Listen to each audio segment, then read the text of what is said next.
Hello, this is Chris Parker with the Business Simplicity Podcast, and I just had a conversation with Dimitra Retsina, who is a Chief Product and Technology Officer in the e-commerce space and is a very successful international tech executive. We unpacked the dimensions of self-awareness, self-discovery as a important characteristic of a truly authentic leader. We go through some of the story of discovery, some methods, talk about the blind spots and shadows of personalities and how to collaborate with others better. So, hey, Dimitra, why would this be really valuable for people to listen to it? Thank you, Chris, for having me in your podcast. I think it is quite valuable to try to understand different methods for self-awareness and ways that you can adjust and the way that you interface with others so that you can build successful partnerships. The Business Simplicity Podcast, where we learn about strategies and tactics to succeed through simplicity, with your host, Chris Parker. And welcome back to the Business Simplicity Podcast. I'm having a conversation with Dimitra Retsina, or Dimitra Retsina in her native Greek, as I've just been taught. We have known each other in the professional network in the Netherlands for, well, a few years, since before COVID, in different professional networks. And she has a background somewhat similar to mine, meaning in the digital product and technology space. Currently the chief product officer for an e-commerce company called Sana Commerce. And we were at a meetup not long ago and started talking about self-awareness, self-learning, self-care. And this is an important topic to me, of course, through the Lead from Love work and book that I've been working on, where for me, truly great and authentic leadership emerges from true self-awareness, self-love, self-care. So then you can be empathetic and compassionate and loving and caring for others. And Dimitra has been kind enough to open up that conversation because she seems to be an extremely self-aware, compassionate, empathetic, and yet very successful leader in the digital space. And I'm just loving to be able to pick that apart a little bit. But maybe Dimitra, if you could share your description of who you are professionally first, and then we'll unpack this self-awareness and self-discovery topic. I'm just excited to open that box. But before that, Dimitra, welcome, and maybe share just a little bit about your background, also from where your nationality, where you come from. Set the scene a little bit.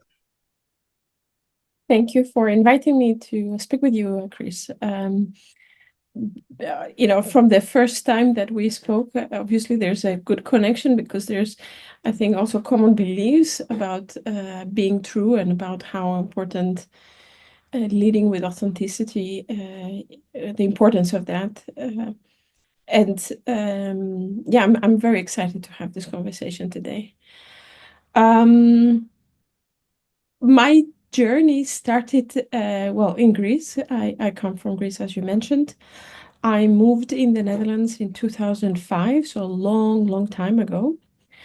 But it was a very conscious choice to move to the Netherlands. And the first question that people ask me is, do you speak Dutch? And yes, I do. And I actually learned Dutch before I moved to the Netherlands. I thought it was respectful thing to do.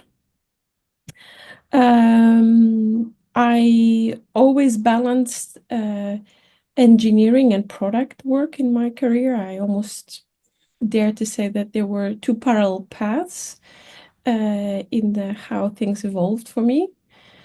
And I thought I would have been a hardware engineer with the bandit electronics. My path brought me to web-based applications, and I have continued on that path. And over the last years, I have multiple times executed in the role of CPTO, but also vanilla CPO or just vanilla CTO. And the way I describe myself is a product person with an engineering background, business acumen, and financial awareness.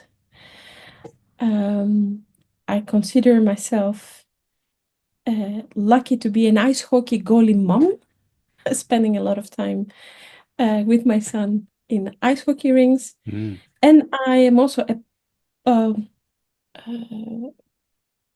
potter, but then very with limited time investment in it. A potter as in on a wheel or? Yeah, Okay. on the wheel, the whole shebang. Yeah. And you have the kiln at home, or do you go somewhere for that? Or I do have a small kiln at home. wow, okay, impressive. My mother was and is a artist and potter, and that's always been a part of my youth. So it's I'm I familiar with love this. it. Yeah, it, Yes. it's why do you love it? It started in a period where I wanted a bit more calmness and me time. And pottery has something magic, especially on the wheel, that if you don't focus on the wheel and the thing that you're having in front of you and try to mold it, then it falls apart. So you have no other choice than to isolate yourself and just Mm. focus on that, which is a great mindfulness exercise. So that's how it started, and it has that effect in me still. Well, let me grab onto that. Um, Mindfulness, calm, breathing. For me, um, these are practices that I really try to do early every day in order to settle myself. And my dream is to be able to, like a little bit based on the 5 a.m. club where you do 20 minutes of exertion, some sport, and 20 minutes of meditation or reflection and 20 minutes of planning. I don't do it at 5 a.m. and I'm not that structured, but I find that really inspirational. So I'm curious, mindfulness, meditation, pottery, how does that help you succeed? In the moment, in periods where there is high intensity, it's giving to yourself the gift of space to not think of anything else other than what you're Mm, busy at that moment. That is all you. So there is a creativity process, there is a dreaming process that is all focused internally. mm. And it helps me rebase, I would say. And then I can go with a new energy to deal with whatever is outside of the pottery room. Hmm. Uh, and yeah, I would say that is what it does for me. Rebase. Lovely. Let's unpack the base then, because this is about self-discovery, self-awareness. And for me, the journey of self-awareness has started from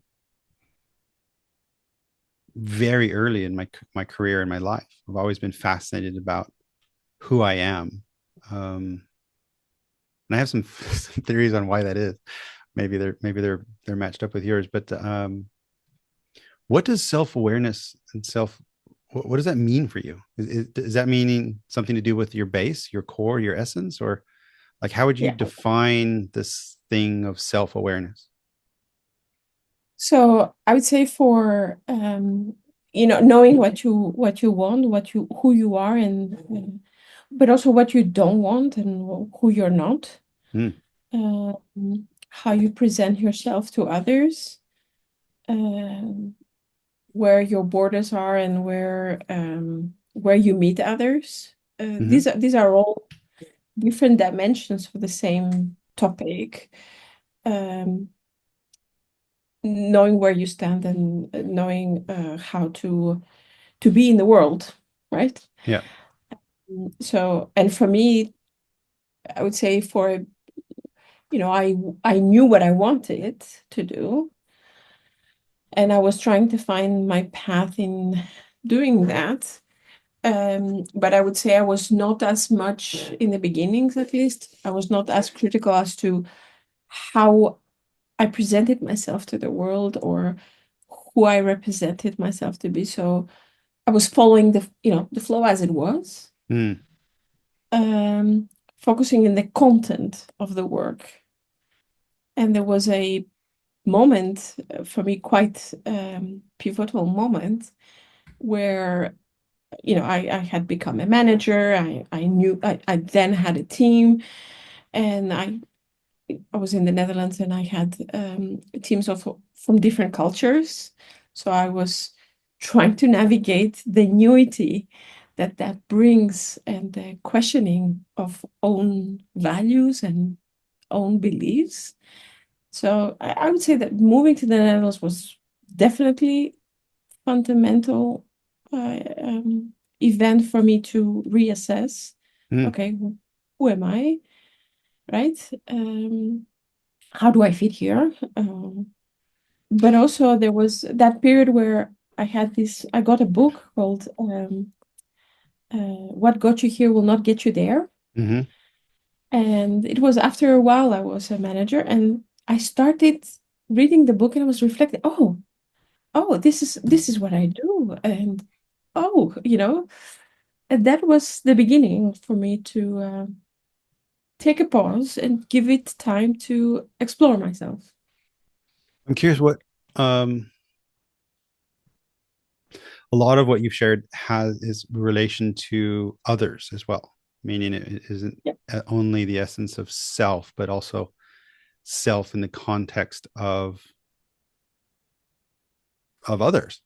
So if you talk about self-discovery, is like what's that harmony between discovering the self in isolation versus the self in relation to others? Like how do you connect those things? I would think that it's my belief that when you are only considering yourself as a unit, in full isolation, although this is a great place to start, it's also an egoistic, perhaps, approach to life, because there's always people around you that you are impacting, especially if you're leading teams, if you're guiding outcomes, right? So there is a culture of impact that you are having, which is not just yours, right? You have an impact around you. So that is why you, in context of others, especially, let's say, in the context of your of work, then it's significant to be consideration.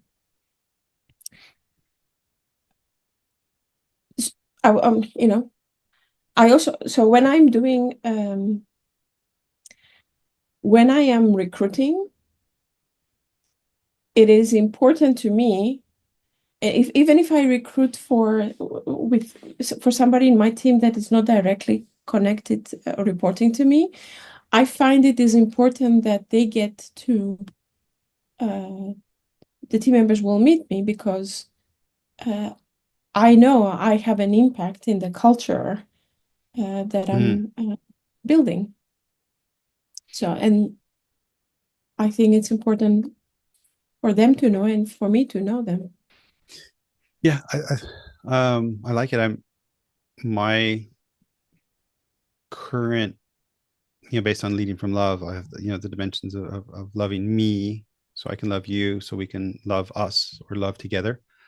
And it sounds like you have kind of described that in a different way.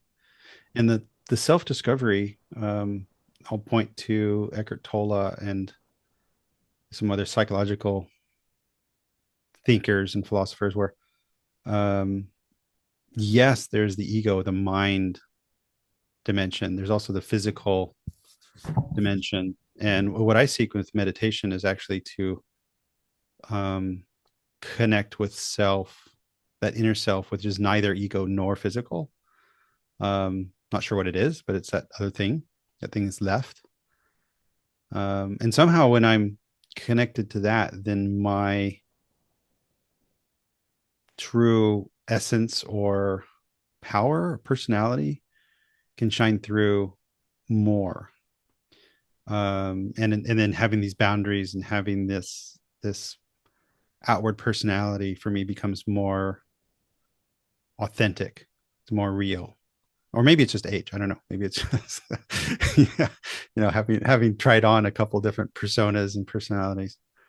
You said the a trigger was moving to the Netherlands and working with multicultural environments.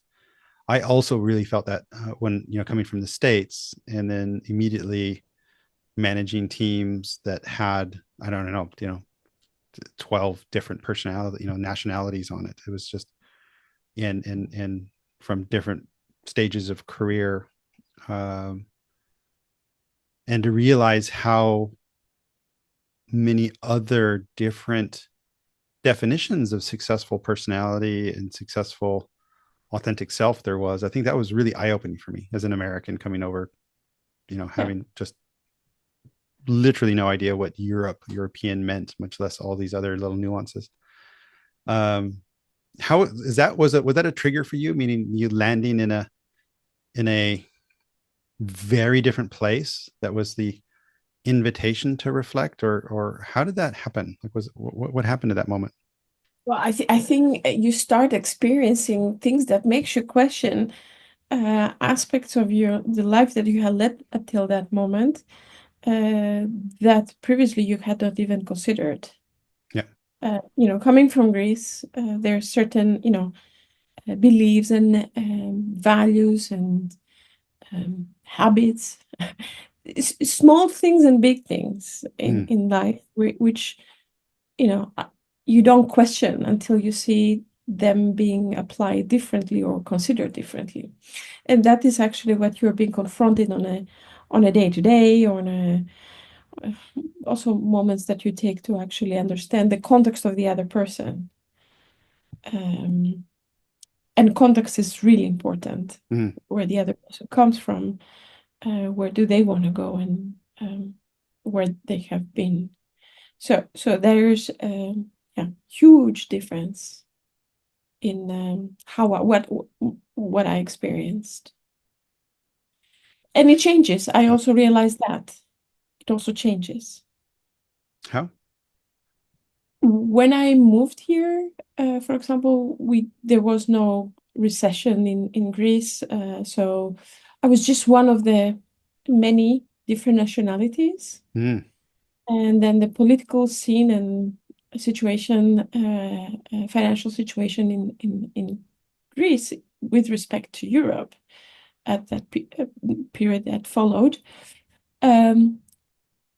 made me realize that people also see me differently then, right?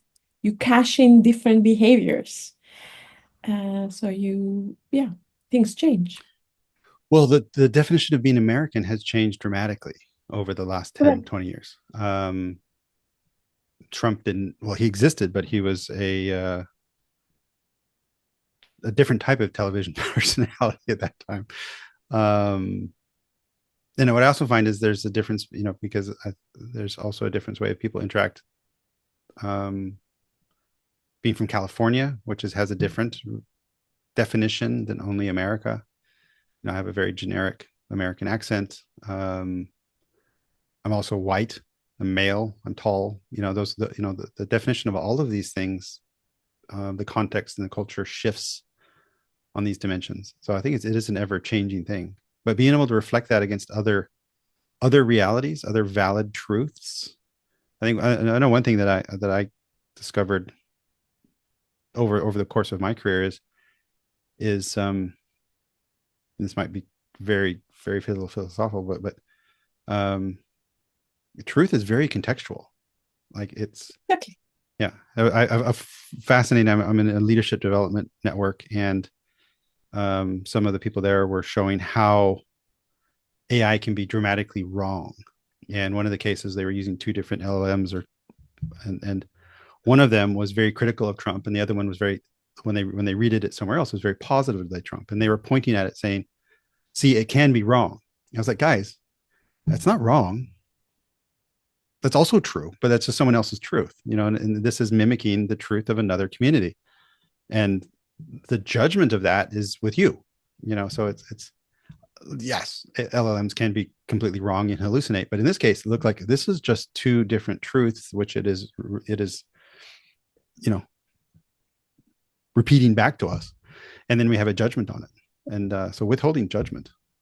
How did you discover yourself in that moment? Was there any methods or tools, techniques? Like if someone is, let's put it in the context of someone's leading, maybe newly into leading an international, multinational team, probably under stress in some sort of fast moving environment, and they're feeling a bit untethered.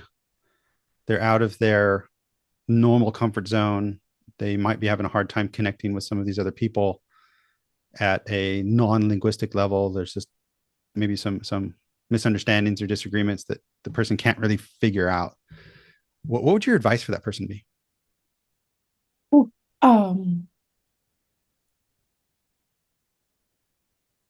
At least try to understand the context of the environment they're in, and then try to see their own values.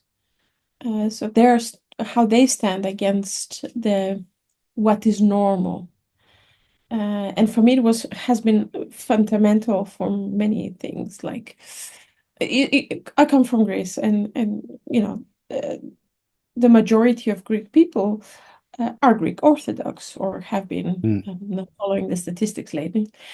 So it is a kid is born. There is a moment of baptizing, and nobody questions that. That's a fundamental experience you're having, determines pretty much a standpoint in life. You don't question it. It is done, right? And when I came here, I became a mom. I started thinking, what do I want? Do I follow the path of how I was raised? Do I leave to my child the choice of religion in a very pure and starting from a neutral state, rather than giving him the burden, let's say, of changing an identity that he had been stamped with? And what is the level of guilt I would have, because you are raised also with the guilt of what happens if, so fundamental stuff you start questioning, because you are now exposed in a society that lives differently, and they are experiencing religion differently, and it makes you change some certain things. Yeah, for sure. And in the Netherlands, although it's a very small country, for those that are like maybe in the US or outside of Europe, that even in the Netherlands by region, it can be dramatically different as well. Yeah. For me, one of the tools that was helpful is Hofstede's cultural dimensions theory, which has things like power distance, individualism, masculine, feminine. And I just did a quick GPT search, and between Greece and the US, some differences, like power distance, which is about hierarchy, and apparently in Greece, and these are all generalizations that I think can be very true, and of course in the individual context can be completely untrue. So there's no absolute here. But in the States, it's more equality, if you will, and a more informal approach to hierarchy, which seems to be the opposite in Greece. Another one, masculine, feminine, Greek, more relatively feminine, not as a gender basis, but as quality of life, relationships, balance. In the States, which is achievement, success, material reward, competition, aggression. These are things that are also true there. Indulgence versus restraint. Greece has this self-control, regulation of gratification, this guilt thing, Americans very high, enjoying life, freedom, leisure.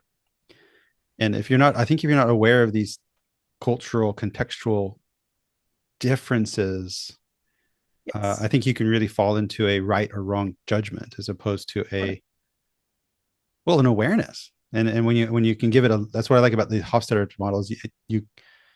It gives you a language to talk about it. And if you can label it, you can talk about it. Yeah. It's a start point, right? Yeah. It gives you at least a start point of where the other person influences may have come, because it's all personal choices, as exactly as you said, on a personal level could be very different. But there is a start point that has influenced this person to be who they are. And of course, their family and environment also makes them, molds them as well. But yeah, so back to the question you asked, what would be the start point? I would say exactly that. Understand the context you're in and what it is that you're bringing, the luggages you're carrying from where you have been, would be a very good start. But then on, I think, especially let's say on a business and role, I would say it is good that you understand what your values are, what is non-negotiable for you.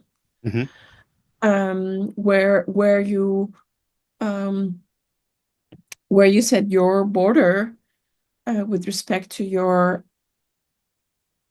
personal, what would be offensive to you in your core, right? These are things that really matter, I find. But also what makes you kick and motivate you and get you up in the morning. These are also important for you to know as an individual and with a team, all of that. I have done multiple. So in the journey of me understanding who I am, I have explored multiple assessments, personal assessments, to figure out me, but also how I interact with others, and also what it is that I can use as a guidance for me to be interfacing in a better way with the people around me. Both. Do you have a favorite? Yeah, definitely. I really liked the disc from Tony Robbins, the extended version of it. Okay. It's I found it much more tangible advice, especially when it comes to interacting with others and the others to interact with you. So that interfacing component is quite in-depth analyzed. I'm familiar with DISC, but I didn't know that Tony Robbins did something beyond it. Like what was the beyond part? Yeah, he has a bit of his own flavor, which I found also being, at least in my case, quite accurate. Okay. In capturing styles, especially communication styles, in depth. So it's not just, are you green or are you blue, but literally an analysis of even on an advising aspect of how you can become more effective and pluggable. Yeah, I know. Yeah. People around you. And DISC, I'm looking at on the Tony Robbins site. I'll put this link in the show notes. It's dominance, influence, steadiness, conscientious. And there's also some colors that go with it as well. And indeed, it's it gives some, when I've used it for myself, it definitely gives self-awareness, but it's really valuable when you know the color or the position of others to see what and I don't say, it's, you should do matchmaking or something on this, but it helps you just understand the difference of values and starting point. It's like, hey, we're coming at this from a different place. Correct. But what it, I think, goes to the next level with this specific report is that it tells you about the communication styles Mm. and how those can meet. It's not only about, is he more dominant or is he, but it literally goes into the depth of, okay, let's say somebody needs a little bit more time to be given in some cases, right? For them to absorb the question or the newity that you're bringing, so that you are aware that moving fast for them is probably catastrophic, Mm. no matter how fast you want to be moving, right? Yeah. Uh, so it's quite helpful to understand the other person's communication style. And have you used this with The, teams? the, the need that the other person Yeah. has. When I was at LeafPlan, we did MBTI work, we did Melbourne work, and also the Hofstadter work. And in the cultural side, I gave cultural awareness training to everyone on the team because we had at one point we had 4 like fly teams flying around Europe and beyond, migrating technical infrastructure. And so we had, I know, like 2 Brits and a French person flying to Spain, and for them to understand their own dynamic in the team as well as the dynamic between them and the others. It was really valuable, I think, for the individuals and the collective as well. Have you worked formally with teams like on disc methodologies and stuff? Do you have I don't know, what's your opinion on that? Not the one from Tony Robbins, but we did Belbing, yes. Yeah. And it is helpful, although I would say that it's not helpful if the other person is not, if the people in the team wouldn't be equally willing to understand Hmm. the differences in order to adapt in the interfacing. If it is, okay, now you know who I am, and you just accept it and you move on. I don't think there is a value if you do the exercise with that intent. Yeah. Uh, so when I started in a CPTO role back quite a long time ago in a company, they asked me to present, myself, like introduce myself to the team, and the team would interview me, which was looking backwards, probably because, technically, how would you assess somebody if yourself wouldn't have the knowledge? Okay, let's bring the collective power of the team to Hmm. to assess technical topics. I think that was more the intent.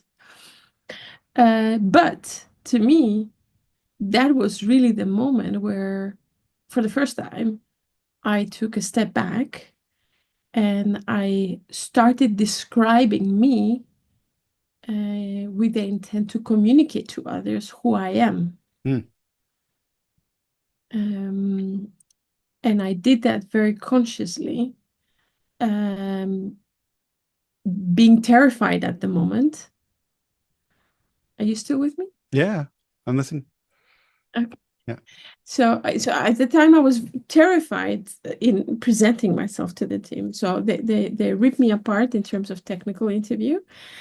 But I also gained uh, learning who I am.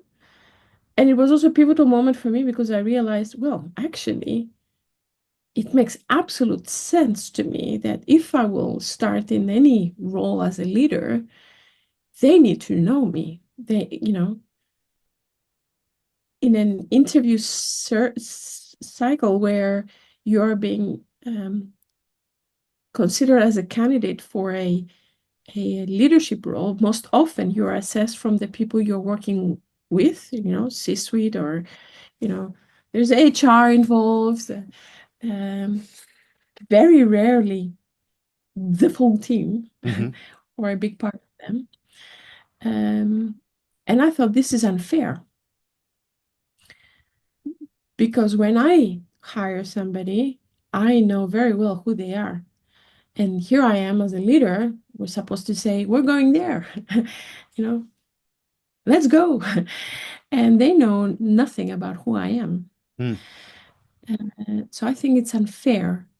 So since then, I am actually doing an all hands with my teams, and actually also the team members that I foresee that I will partner with, being in other departments. And I put myself very vulnerably there to them, Oh, this is wow. who I Yeah. am, and let's So, let's figure out how we're going to work together. so it's like you're expressing the Dimitra user manual in a way. You're saying, hey, this It is is. the user manual, and then in the back there's troubleshooting. There's Yeah, yeah, it okay, is. yeah, wow. And It is. how do you do that um in a vulnerable and open way while still, I don't know, maintaining some authority? Do you worry about that, or like what's the No, mindset going into these things? I don't worry about authority. I worry about partnering.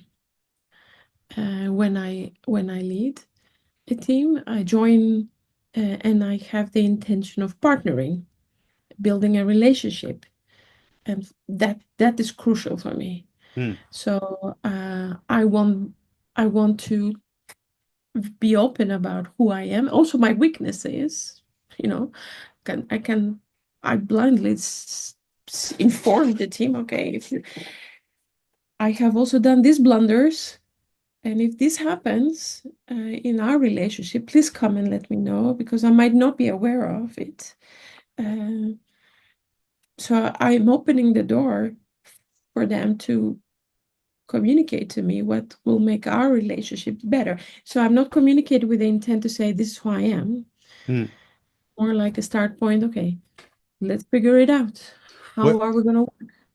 what is a, and I don't want to say a blunder, but what is a characteristic about yourself that you very vulnerably share for people that's a blind spot for you? I have one for me.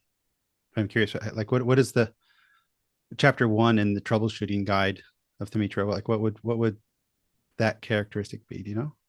A quite common symptom of me being who I am is that I have the tendency of moving fast. Right, so I'm quite outcome focused, and I seek the result, and that means that at times, especially now, when you work remotely, if there is something that I would need, I might just blurb a request through a chat Hmm. application, like, do we have this? Which can be quite stressful for somebody else, especially if we don't have it. Mm-hmm. In the context of, oh my God, she's asking for it, we don't have it, now what? So I always prepare the team that they would know, one, that it's okay not to have anything, something, let's figure it out. If we don't have it, just let me know we don't have it. And maybe I can ask, okay, when can we have it? There can be interaction related to that, but it's not any, it shouldn't create any stress, because I realize, you should know that I know that's life. Hmm. Um, so I explain to them that my expectations are already managed. They don't have to worry about that. Hmm. At the same time, I also let them know that um, of a situation where I had a team member and she felt quite overwhelmed when I did that. And she said, well, if we were in the office, you would drop by my desk, we would have a chit chat, and, while we would chit chat, you would maybe ask me of that. I said, well, if we were in the office, pretty much I would do the same, because Yeah. I'm a person that actually, I don't I don't do well chit chat, especially when I'm in the process of moving Yeah. something. And so I said to her, but I Mm. understand your need. So how do we emulate that? Hmm. So we had the agreement that I will first send her a message like knock knock or I don't know what. Like, okay, mentally get her to let's both understand there is a request that will come. Hmm. Uh, I'm acknowledging, giving you time to reset. Um, and we figure out if that works. And it actually worked a little bit better. Mm. But it does require both parties to want to adjust, Yeah. And for us, it became a bit of the fun thing. Like I did a knock knock or send her a GIF or Mm. whatever, little Mm. funny thing that broke it. Mm. So Nice. I'm And giving that there's another self-awareness example. and it's also receiving the feedback of what your behavior unintentionally causes with others. And having that ability to make a mutual agreement, which is satisfactory. And that's, I think that this is that partnering team building we're talking about. I think, Yeah, yeah, for me, I'm always on the hunt for simplicity, but my path to simplicity usually goes into very abstract complexity first. And sometimes that can take people off guard because my best moments are when I'm working in a collaborative zone, exploring the nuances of a complex topic in order to find this most simplistic pattern. And some people, I know that can get overwhelmed when we're in the depth of abstract complexity. And that's something I also have to warn people about. Say, hey, yeah, this is a journey. It's going to get ugly and confusing. Be confused, and I'm fine with that. And if you really can't handle the confusion, then maybe step out and I'll bring you in at a later stage when it's more certain and more solid.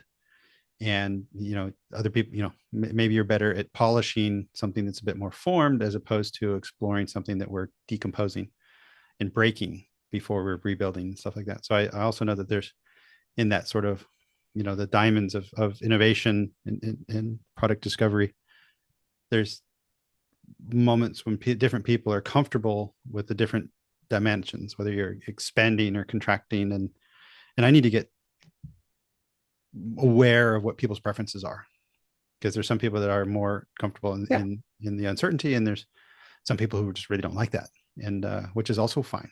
And I think this is part of that discussion as well.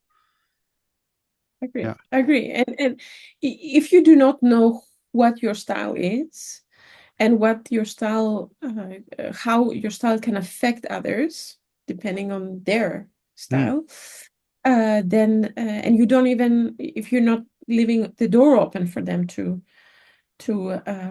align with you on how to meet each other, then you will not manage to get the level of partnership that you would want Yeah. from it, and therefore your success down the road as a team will not be as much as it could have been.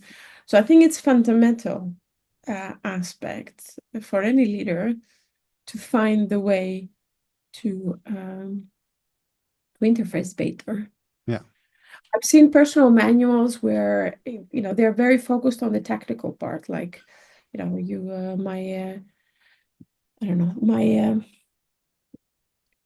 the way I communicate is through emails, and these are the times you can reach me or whatever. So it's quite, yeah, logistics focused. But for me, when I'm specifying that I'm more approachable through chat, if you need something from me, send me a message chat. I will be reacting much faster, is so that they know how we can get the collaboration more effectively, not setting my borders. This is who I am, right? Mm. Mm-hmm. Uh, Mm. Nice.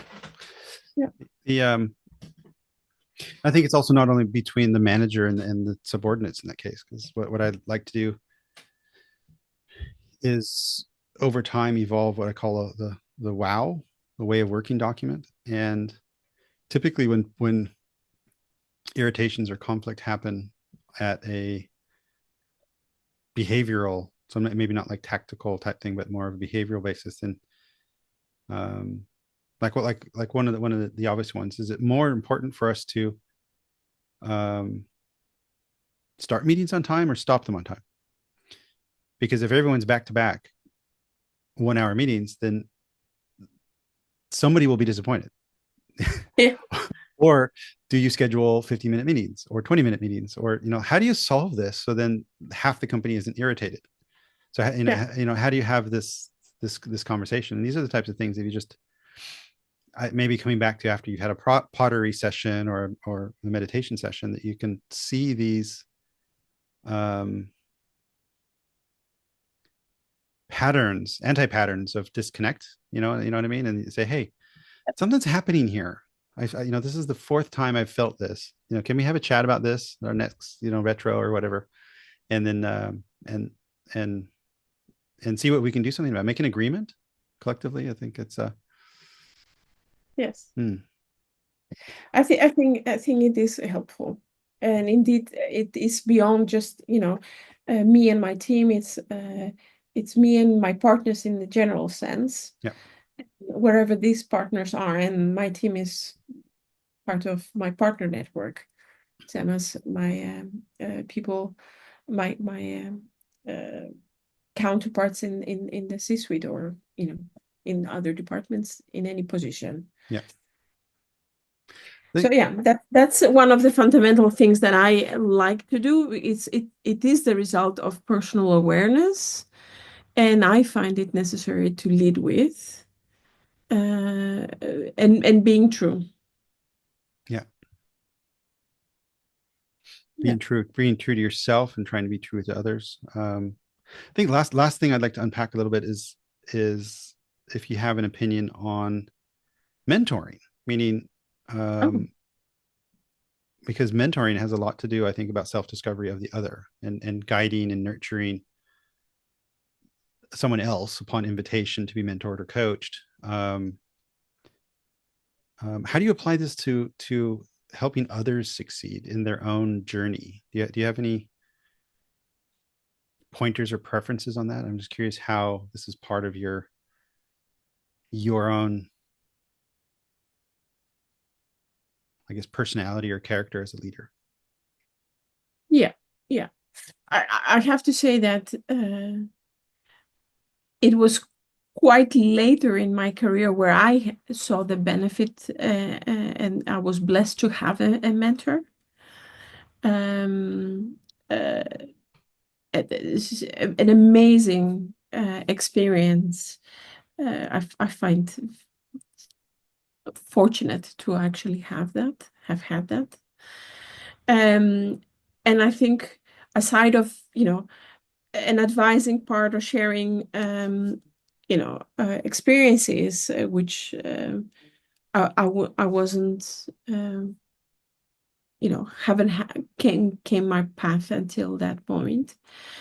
It was the questions that this lady, a mentor that I had, actually brought to me, that helped me become more aware of context that I had ignored. So definitely something that I find it beneficial if I could give that to others. I don't know if I am as good as she was at it, but I definitely would love to be as generous as she was with me, with my teams. I also have had the fortune to have a really good coach at some point. And also that was a support network. It was necessary for me in a very difficult period, and it was a highlight of my day to interact with a person that I could actually exchange thoughts and answer questions that that help me understand what I want or how I am, what I can do. So it was not getting the answers, but actually getting me to find for myself the answers. Yeah, no, I love that. I think that for me, a definition contrasting a coach and a consultant is a coach knows the right questions and a consultant typically knows the right answers, and they should be deployed differently. Like if you have a problem to solve, you need a consultant to solve the problem, deploy that. If you're reflecting, growing, then a coach or a mentor that is asking the right questions can be so invaluable. Yeah. Compared to a counselor, for example, that is more a trained psychologist. And just make sure if you have a coach that's playing counselor, make sure they're trained on it as well. So lovely. Dimitra, thank you so much. I think we've gone through a journey of discovery, of self-discovery, and played with a lot of different topics and some methods and tools. My wish for this, of course, was to learn and explore from a peer that I respect, who's doing really interesting and amazing work in a very humanistic way. Absolutely delightful. And I hope perhaps others that are working in a multicultural environment or not, that are able to pick up some clues and hints and tips from this. So Dimitra, thank you so much. I will include the link to the Tony Robbins disc on the show notes, and also to link to your LinkedIn. So if anyone wants to connect, you can find her there. So Dimitra, thank you so much. I appreciate the invitation to talk about something that I don't talk often enough, and that is so important to me. And I also find that it's always an enrichment moment when you reassess, take a step back and reassess what am I doing about this? And you gave me that opportunity, Chris, and thank you so much for this. Yeah, we made this together. Thank you. Thank you, Dimitra. So,